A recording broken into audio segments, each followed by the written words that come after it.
Ticks are commonly found in wooded and brushy areas with tall grass. Tick-borne diseases increasingly threaten the health of people in the United States, according to the Centers for Disease Control and Prevention. Each year, nearly 500,000 people will be diagnosed and treated for a tick-borne disease, such as Lyme disease. Hello everyone, I'm Daniela Contreras. I'm here with Dr. John Gunel from Enloe Health Prompt Care to talk about tick bites. Thank you so much for being here today, Dr. Gunel. Thanks for having me.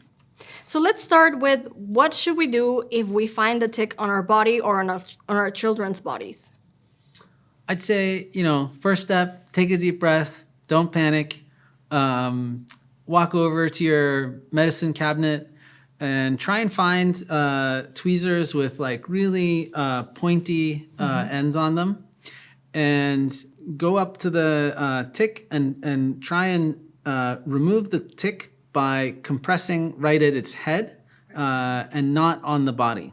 So the tick transfers the Lyme disease and other diseases through its salivary glands. Okay. And so by going and squeezing at the head, you minimize the amount of saliva that it injects into the skin. Kind of gross. But so try and remove that tick with those tweezers, throw it into a Ziploc bag, seal it up, and then get some sort of like rubbing alcohol or some other kind of disinfectant.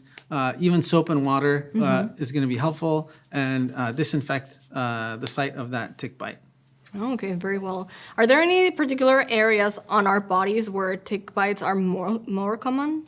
So, yeah, this is kind of gross, but the tick prefers areas where there's thin skin. Oh. And so that typically ends up being places where your body like flexes on itself. So the groin, your it's called your cubital fossa here, this area in your arm, your armpits, that sort of stuff. But it can really be anywhere. As long as they have access, they will grab onto. Yeah. And then how can we spot a tick on our body? Like, is there any tell or a way that we can see the tick bite or the tick? So it's actually quite challenging sometimes because depending on how old the ticks are, they can be quite small. And it may just look like a new mole or something on your skin. So the recommendation I'd have is anytime you have a new mole that you haven't noticed before, always be suspicious that it could be a tick. After you go hiking, or even just hang out outside, it's a good idea to do a tick check. And don't forget, in addition to doing the front of your body, you also want to check your back. So that could be a loved one checking you, or you could use a mirror to kind of look at the parts of your body that is harder to see from the front. Okay, very well. And you touched on this a little bit, but how do ticks transmit diseases into humans? The disease is transferred through the tick's salivary gland. So that's why it's really important when you're removing the tick to not stress it out. Okay. And so the best way to do that is with some pointy tweezers, and you squeeze the head of the tick. Don't try and like pop the body or something. Or I've heard some people say, like burning the body. I would avoid that. Best thing is to use tweezers to pull it off. Great. And then what are some of the most common symptoms of tick-related illnesses?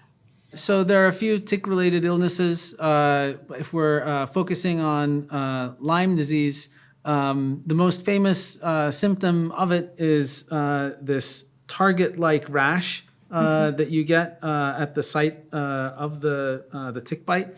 About 80% of people have that rash, but you don't need to have that rash to have Lyme disease. The other symptoms of Lyme disease are actually quite varied, but generally it's like headache, tiredness, achy joints, and achy muscles. Wow. In Fevers? addition to a few others as well. Oh, okay. Yeah, some people can have fevers as well. Okay. Yeah. And then when should someone seek care? What is a good telltale sign that things aren't going okay and that they should go to prompt care or to another medical provider? I'd say anytime you have a question, even if you don't have questions, but you just want to be sure, just go seek care. The provider who sees you will typically look at a few things like A, can you identify the tick? B, how long has it been since the tick was removed? Okay. And C, how long has the tick actually been attached to the body? Because it's not right away that the disease transmission occurs. It has to be there for a while. Okay. So don't leave it there and bring it attached to your body to the hospital or to the... Try not to do that. Yeah. Okay, great. We won't do that. So Lyme disease is one of the most common tick-borne related diseases, but we know there are others. Is there any other ones that you know that are very common?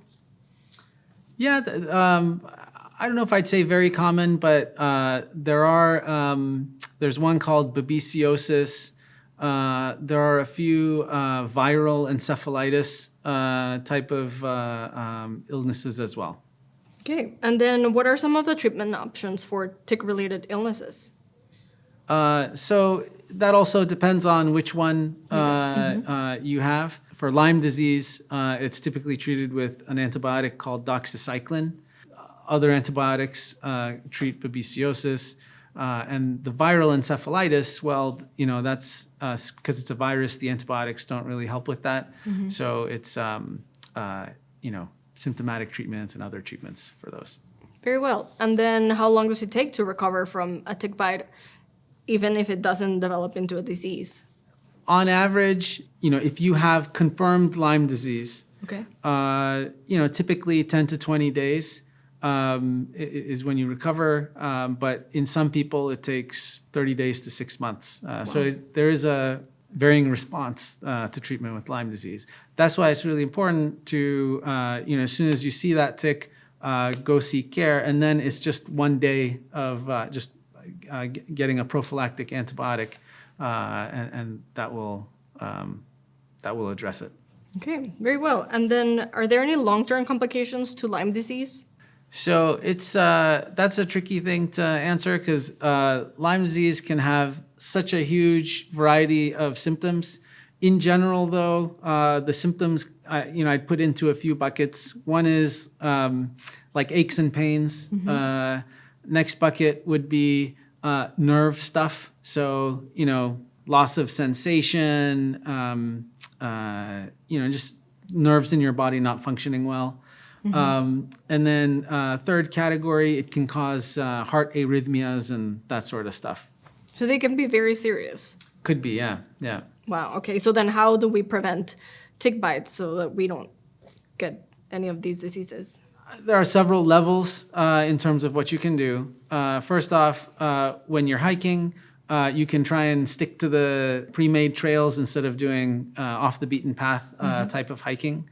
And then when you hike, try and hike with tall socks. Try and wear pants if the weather allows. And then third level would be using some sort of insecticide chemical. So DEET is a good one.